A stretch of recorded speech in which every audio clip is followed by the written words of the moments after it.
Di zaman algoritma ini, cinta bukan lagi sekadar rasa tapi jadi konten. Ia dijadikan bahan diskusi. Bukan untuk dicerna tapi untuk diviralkan.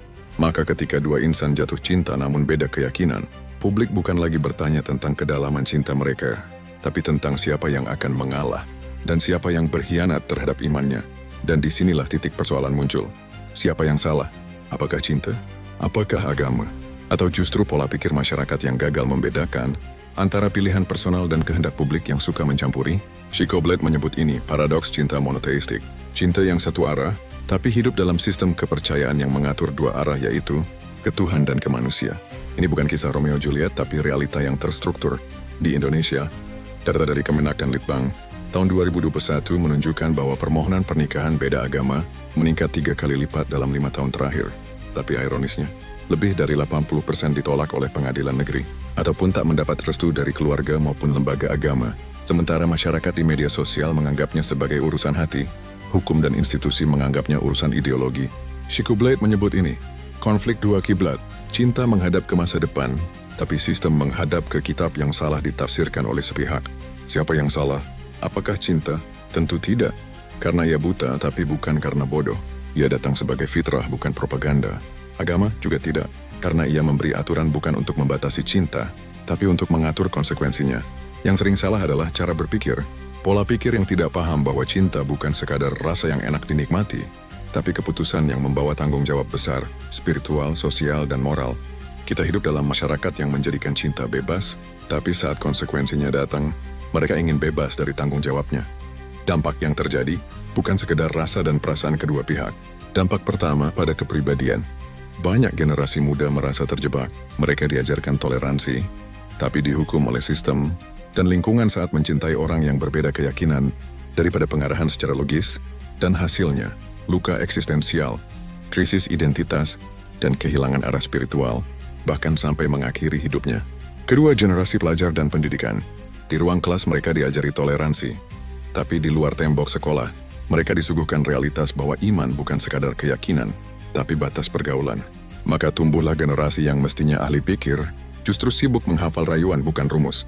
Cinta mereka dibangun dari logika instan, modal emoji, janji palsu dan hadiah yang lebih besar dari kematangan jiwa.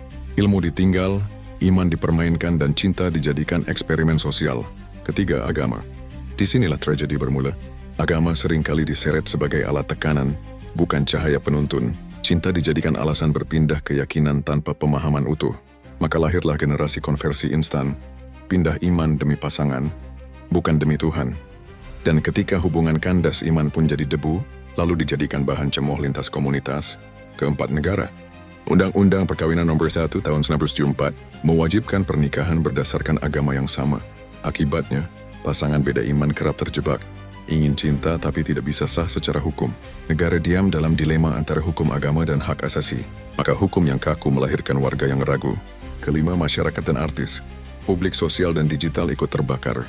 Ada yang membela dengan jargon toleransi, berkata puitis yang dipenuhi estetika dalam lirik lagu, tapi nihil dalam logika, dan ada pula yang menyerang atas nama kesucian agama. Yang terjadi bukan diskusi, melainkan perang asumsi. Setiap komentar adalah vonis. Setiap keputusan pribadi dijadikan wacana kolektif yang saling menyakiti. Netizen seolah-olah menjadi nabi baru, tanpa kitab tapi penuh kutukan. Keenam, keluarga. Konflik antar keluarga muncul. Cinta yang seharusnya jadi jembatan, justru jadi alasan untuk memutus silaturahmi. Banyak orang tua akhirnya mengusir bukan karena tak cinta, tapi takut jadi bahan gunjingan warga dan dianggap gagal menjaga kesucian. Dan terakhir yang sering dilupakan, anak sebagai korban senyap. Ketika cinta beda agama nekat diteruskan dengan kompromi atau pemaksaan iman, dan ketika kandas di tengah jalan, anaklah yang menjadi korban tak bersuara. Anak-anak ini tumbuh dengan identitas spiritual yang rapuh, sering dijadikan rebutan tafsir oleh dua keluarga, atau malah terasing karena tak sepenuhnya diterima oleh komunitas manapun. Mereka menjadi produk dari cinta yang tak selesai, dan kepercayaan yang dijadikan alat transaksi emosional. Chico Blade tidak hadir untuk menjustifikasi, tapi untuk menjernihkan.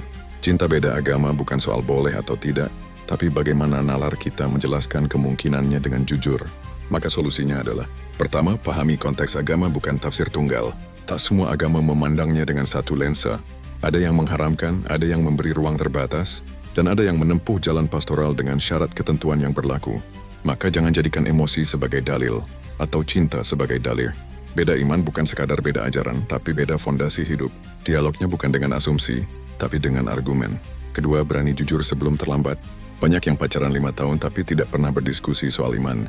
Baru panik saat bicara pernikahan. Ini bukan cinta sejati. Ini cinta yang malas berpikir. Jika cinta adalah keseriusan, maka keberanian berdiskusi adalah buktinya. Ketiga, pisahkan ego dari kebenaran.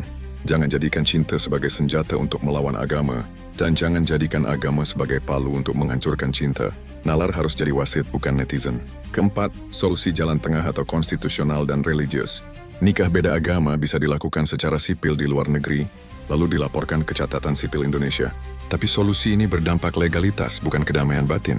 Maka jika jalan legal bertabrakan dengan spiritual, satu-satunya jalan yang benar adalah berani memilih dan siap kehilangan. Kelima, hidup adalah pilihan, bukan perlawanan. Jika cinta tidak bisa bersatu karena iman, itu bukan kegagalan. Itu kedewasaan, karena mencintai bukan soal memiliki, tapi soal tidak saling memaksa dan menuntut. Shikuble tidak berpihak pada cinta atau agama, tapi berpihak pada keberanian berpikir dan kejujuran melihat kenyataan. Dan jika kalian bertanya dan ingin mengetahui kenapa cinta kami atau mereka tidak bisa bersatu, maka izinkan Shikuble untuk menjawab. Karena di dunia ini, tidak semua yang dicintai harus dimiliki. Dan tidak semua yang dihalangi berarti Tuhan tak menyetujui. Bisa jadi, itu karena kalian sendiri belum siap menanggung konsekuensinya. Maka berhentilah menjadikan cinta sebagai dalih melawan sistem atau menjadikan agama sebagai dalih membenci sesama. Karena keduanya sakral, bukan sekedar mencoba atau dicobai. Dan ketajaman mesti dihadirkan, bukan untuk melukai, tapi untuk membedakan mana cinta yang lahir dari ilusi kolektif dan mana yang tumbuh dari nalar sejati. Sebab kebenaran tak layak dikalahkan oleh kenyamanan palsu yang hanya menunda luka, lalu mengabadikan penyesalan. Sampai jumpa di pembahasan berikutnya. Salam hormat, Shikuble.